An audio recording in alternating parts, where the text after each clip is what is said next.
Hello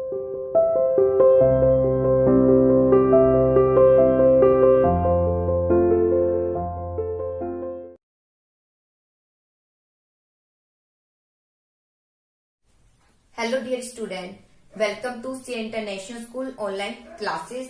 Dear plus 2 commerce class, today we will discuss about unit 6 staffing and topic HRM.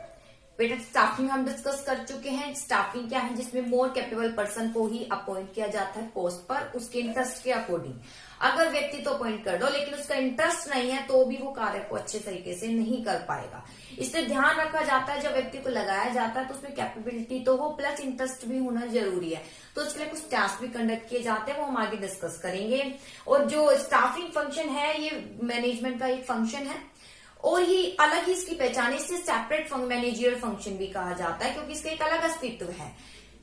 अगर staffing में आपने कोई mistake कर दी तो बाकी सारे जो फंक्शन है वो मीनिंगलेस रह जाते हैं। आपने प्लानिंग कर ली, ऑर्गेनाइजिंग कर, लेकिन स्टाफिंग के दौरान व्यक्ति सही अपॉइंट नहीं किया तो क्या होगा?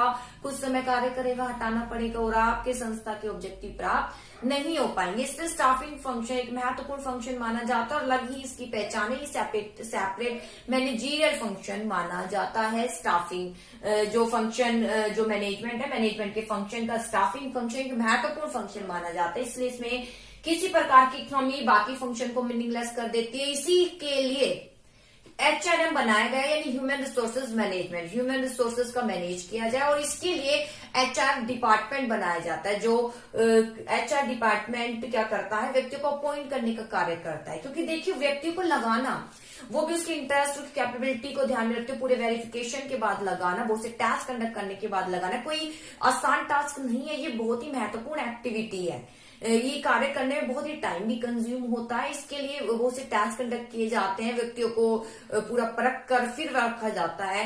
तो इसके लिए एक डिपार्टमेंट जरूर होना चाहिए, इसलिए अलग से एक डिपार्टमेंट बनाया जाता है जिसे ह्यूमन रिसोर्सेज डिपार्टमेंट बोलते हैं। जहां पर अगर व्यक्ति को जरूरत है किसी भी डिपार्टमेंट तो human resources department human resources को मैनेज करता है, यानी मैनेजमेंट का कार्य करता है, उसको अपॉइंट करवाने का कार्य करता है। लेकिन इसका मतलब ये नहीं है कि अपॉइंट वही करता है। स्टाफिंग फंक्शन सारे ही मैनेजरियल लेवल पर परफॉर्म किया जाता है। जहां व्यक्ति की जरूरत है वो डिपार्टमेंट स्टाफिंग फंक्शन में लगा ही रहेगा। तो स्टाफिंग फंक्शन देखिए बेटा, स्टाफिंग फंक्शन के में व्यक्ति को लगाया जाता है और व्यक्ति को लगाने के लिए ये एक महत्वपूर्ण एक्टिविटी है, इसलिए अलग से एक सेपरेट डिपार्टमेंट भी बना दिया जाता है। उसी के बारे में हम डिस्कस करेंगे। तो देखिए ऑल मीन ऑफ प्रोडक्शन की जो मीन है उसको डिवाइड किया जाता है 2 पार्ट्स में, एक्टिव मीन और कौन सा मीन है? Passive mean. एक्टिव मीन्स में क्या इंक्लूड है? मैन, आपको पता है मैन है एक्टिव मीन। और वाइल्ड जो की मशीन, मटेरियल, मनी, ये सब किस में आते हैं? पैसिव मीन में। तो 2 रिसोर्सेज है, ह्यूमन रिसोर्सेज और मटेरियल रिसोर्स, फिजिकल रिसोर्सेज। तो ये ह्यूमन रिसोर्सेज एक्टिव हो गया और ये हो गया पैसिव मीन। तो आपको पता है ये जो सारे पैसिव मीन है किसके थ्रू चलते हैं? एक्टिव मीन के थ्रू। किसके थ्रू? Active mean. अगर ये फैन भी है आपके रूम में तो कैसे ऑन होगा? नहीं होगा। जब तक आप ऑन नहीं करेंगे, आप एक्टिव नहीं होंगे। तो इन सभी को हैंडल कौन करता है? Active mean. अगर इसमें ही आपने कोई कमी छोड़ दी एक्टिव मीन को अपॉइंट करने में, यहां पर आपने गलत अपॉइंटमेंट कर दिया तो ये सारे वेस्टेज हो जाएंगे, मशीन, मटेरियल, मनी सब वेस्ट हो जाएगा। इसलिए स्टाफिंग फंक्शन महत्वपूर्ण फंक्शन माना जाता है। तो इसमें इंक्लूड है मैन है, मशीन, मटेरियल। तो मैन एक्टिव मीन माना जाता है, वही मशीन, मटेरियल, मनी क्या माना जाता है? Passive mean. तो देखिए अब आता है HRM ह्यूमन रिसोर्सेज मैनेजमेंट क्या है? It refer to that part of management process, ये मैनेजमेंट प्रोसेस का वह पार्ट है which develop and manage the human element of the enterprise। जो क्या करते हैं? डेवलप करते हैं बेटा, ट्रेनिंग भी दिया जाता है, इसके अंतर्गत डेवलपमेंट का भी कार्य किया जाता है और मैनेज भी करते हैं ह्यूमन जो मेन एलिमेंट है किसका? एक संस्था का। क्योंकि बाकी सारे पैसिव ही रहेंगे, वो एक्टिव नहीं बनेगी जब तक मैन उनके साथ कार्य नहीं करेगा। ठीक है, तो human resources management managerial management process का वह पार्ट है we develop and manage the, जो क्या करता है, डेवलप करता है, ह्यूमन मैनेज करता है ह्यूमन को, किसके लिए, एंटरप्राइज के लिए। इसके लिए अलग से भी डिपार्टमेंट बना दिया जाता है जिसे बोलते हैं ह्यूमन रिसोर्सेज डिपार्टमेंट के नाम से जाना जाता है, क्योंकि व्यक्ति को लगाना कोई आसान बात नहीं है, इसलिए इसकी जिम्मेदारी ह्यूमन रिसोर्सेज डिपार्टमेंट को दे दी जाती है ताकि सही व्यक्ति अपॉइंट किया जाए और एक्टिव मीन पैसिव मीन के साथ अच्छे से कार्य करे और रिसोर्सेज का ऑप्टिमम क्या हो सके, यूटिलाइजेशन। तो चले आते हैं, इसके बाद पढ़ते हैं इवोल्यूशन ऑफ एचआरएम। एचआरएम का इवोल्यूशन क्या क्या स्टेज है, कैसे एचआरएम का इवोल्यूशन हुआ। तो सबसे पहले इसमें आती है बेटा labour welfare stage. Labour welfare stage क्या है? लेबर वेलफेयर स्टेज मतलब कि जब पहले अगर पुराने समय में आप देखो तो संस्थाएं बहुत छोटी थी, छोटा सा व्यापार हुआ करता था, छोटी छोटी शॉप हुआ करती थी, बड़ा स्केल पर जो है बिजनेस नहीं किया जाता, छोटे से बिजनेस किया जाता था। तो वहां पर क्या था, बस एक ओनर है और थोड़े से एम्प्लॉय होते थे, ओनर है और एम्प्लॉय, ज्यादा एम्प्लॉय होते नहीं थे, एक ओनर हुआ करता था। तो वहां पर क्या जरूरत हुई ओनर को कि भाई एम्प्लॉय जो है अपनी फीलिंग को इजीली रूप से ओनर तक पहुंचा दे। तो ओनर को जरूरत हुई कि एक व्यक्ति, यानी ओनर आप कह सकते हैं मैनेजर, मान लीजिए मैनेजर चाहता था जो एम्प्लॉय की सारी दिक्कतें हैं मुझे बता दिया जाए, ठीक है। तो इसके लिए सारे एक एक से पूछेंगे तो वो तो एक सोल्यूशन नहीं होगा। तो इसके लिए इसने सोचा क्यों ना एक व्यक्ति अपॉइंट किया जाए जो कि एम्प्लॉय की फीलिंग को समझेगा और मैनेजर को बताएगा। तो यहाँ पर एक व्यक्ति अपॉइंट किया गया जिसका कार्य क्या था, लेबर वेलफेयर ऑफिसर।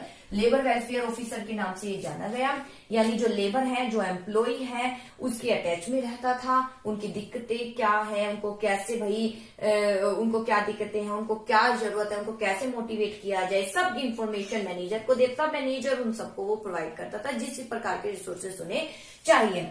तो सबसे पहले लेबर वेलफेयर स्टेज है क्योंकि स्मॉल स्केल पर था, ज्यादा ओनर है और थोड़े से एम्प्लॉय थे, बस जरूरत थी कि उन थोड़े ढंग से वो कार्य करते रहे। तो एक व्यक्ति हो जो उनका एक लीडर सब बना रहे, उनका एक लीडर बना दिया जाए और उनकी समस्या को मेरे तक पहुंचाए, क्योंकि एक एक व्यक्ति आएगा तब समस्या सोल्व नहीं होगी, कॉमन प्रॉब्लम ही सोल्व की जाती है।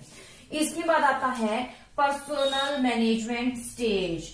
फिर जैसे जैसे आपको पता है टाइम आगे बढ़ा, जैसे जैसे टाइम आगे बढ़ा तो स्केल जो है बड़ा होने लग गया, बिजनेस का स्तर क्या होने लग गया, बड़ा होने लग गया। अब जरूरत होने लगी कि एक ऐसे व्यक्ति नहीं जो समस्या ही बताए, अब मेन जरूरत थी कि एक संस्था की छत के नीचे इतने सारे व्यक्ति को लगाना ही बहुत बड़ा टास्क था।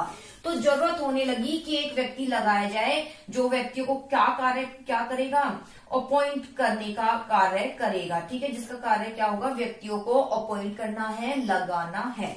तो जरूरत होने लगी पर्सनल मैनेजमेंट स्टेज के अंतर्गत, जब संस्था का विकास बहुत बढ़ गया तो एक छत के नीचे बहुत सारे व्यक्ति कार्य करने लग गए। तो वहां अब मेन जरूरत होने लग गई कि व्यक्तियों को कैसे लाया जाए, तो व्यक्तियों को लगाने का कार्य किसी जिम्मेदार व्यक्ति को सौंपा जाए। तो इसके लिए पर्सनल मैनेजर अपॉइंट किया गया, ठीक है। पर्सनल मैनेजर कार्य क्या था, व्यक्तियों को लगाना है, जिस पोस्ट के लिए खाली है उस पर लगाना है, बाकी उसकी समस्या सुनना तो था ही, मेन कार्य व्यक्तियों को लगाना। यहाँ व्यक्तियों को लगाने की जिम्मेदारी नहीं थी, व्यक्ति कम ही थे, ओनर कर लेता था, यहाँ व्यक्तियों की समस्या को सुना जाता था। फिर जरूरत होने लगी कि अब ये इतने सारे व्यक्ति एक छत के नीचे कार्य करेंगे, एक ओनर कैसे इतना सारे व्यक्ति को अपॉइंट करेगा, उसके पास इतना टाइम नहीं है, उसका स्तर बड़ा हो चुका है बिजनेस का, इसलिए उसने पर्सनल मैनेजर को क्या किया, अपॉइंट किया, जिसका कार्य था व्यक्तियों को लगाना। इसके बाद और बड़ा स्तर आया, जैसे कंपनी सिस्टम, ये सब अस्तित्व में आया। तो जरूरत होने लगी कि व्यक्ति को लगाना ही सफिशिएंट नहीं है, अब व्यक्तियों को क्या जी देना जरूरी है, ट्रेनिंग, और क्या देना जरूरी है, उनका डेवलपमेंट करना जरूरी है, क्योंकि अब कौन सा युग आ गया, टेक्नोलॉजी का युग आ गया। अब व्यक्ति को लगाना ही सफिशिएंट नहीं है, उसको ट्रेनिंग देना, उसको डेवलपमेंट करना भी बहुत ज्यादा जरूरी हो जाता है। तो इसलिए जैसे जैसे और संस्था का विकास हुआ तो पर्सनल मैनेजमेंट की जो स्टेज है, जिसे पर्सनल मैनेजर था उसको कन्वर्ट कर दिया गया, उसको किसका रूप दे दिया गया, एचआर मैनेजर का, यानी ह्यूमन रिसोर्सेज मैनेजर, जिसका कार्य केवल व्यक्तियों को लगाना ही नहीं, लगाने के बाद नई नई टेक्नोलॉजी आती है तो उसको सिखाना है, ट्रेनिंग देना, उसको डेवलपमेंट करना ताकि प्रमोशन हो सके, उसकी समस्याओं को सुनना है, तो बहुत से कार्य ये हैंडल करने लगा। तो एचआरएम स्टेज इस तरीके से अस्तित्व में आई। तो ये था बेटा एचआरएम क्या है, एचआर क्या है, बहुत छोटा सा टॉपिक है। इसके बाद इसके अगर हम देखें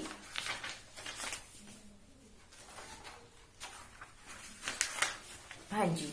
तो इसके बाद बेटा इसकी ड्यूटी आती है कि क्या क्या ड्यूटी है एचआरएम की, तो आप पढ़ लेना। इसका कार्य लगाना है, सर्विस देना है, उनको सैलरीज कंपेंसेशन देना, उसकी समस्या को सुनना, ये सब आप पढ़ सकते हो। ये कट है आपके सिलेबस से।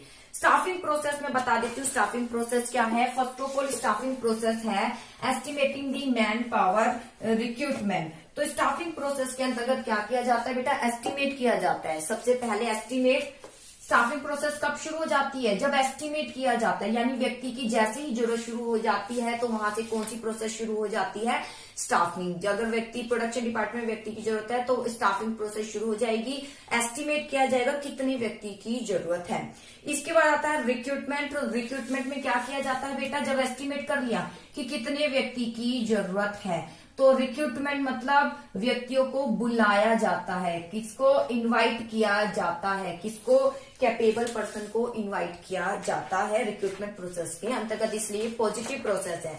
जैसे ही व्यक्ति को इनवाइट कर लिया जाता है, उसकी एप्लीकेशन एक्सेप्ट कर ली जाती है, फिर उसमें से बेस्ट को क्या किया जाता है? सिलेक्ट किया जाता है। तो थर्ड प्रोसेस आती है सिलेक्शन। ठीक है, सिलेक्शन में बेस्ट को अमंग में से बहुत से टेस्ट कंडक्ट किए जाते हैं, बेस्ट को सिलेक्ट किया जाता है। सिलेक्शन करने के बाद placement and orientation. Placement and orientation, जब व्यक्ति सिलेक्ट हो गया, प्लेसमेंट मतलब स्थान देना, उसको स्थान दे दिया जाता है कि इस संस्था में आपको ये पोस्ट दी गई है।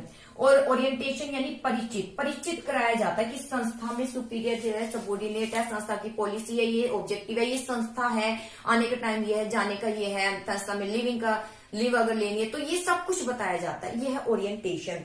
इसके बाद आता है ट्रेनिंग एंड डेवलपमेंट। जब व्यक्ति को सिलेक्ट कर लिया, स्थान दे दिया, उसको परिचित करा दिया, अब व्यक्ति कार्य करेगा, तो कार्य के दौरान उसको क्या दी जाएगी? ट्रेनिंग। इसके अलावा ट्रेनिंग के अलावा उसको और एक्स्ट्रा भी कार्य सिखा दिया जाएगा ताकि भविष्य के लिए प्रमोशन के लिए वो तैयार हो सके, तो डेवलपमेंट किया जाएगा। इसके बाद आएगी परफॉर्मेंस अप्रेजल। जैसे ही ट्रेनिंग दे दी जाएगी, अब कार्य उसको सिखा दिया, अब वो कार्य करेगा, फिर अंतर किया जाएगा, भाई हमने कितना सिखाया और उसने कितना सीखा, कितना अच्छे से कार्य किया। अगर अच्छा कार्य करेगा तो क्या मिलेगा? प्रमोशन मिलेगा। फिर आता है प्रमोशन एंड करियर प्लानिंग। अगर उसका अंतर काफी पॉजिटिव हो गया तो उसको क्या मिलेगा? प्रमोशन मिलेगा। क्या मिलेगा? प्रमोशन का भी प्रावधान रखा जाता है। इसके अलावा लास्ट आता है कंपेंसेशन। फिर कंपेंसेशन तो बेटा मनी है, किस तरीके से दी जाती है?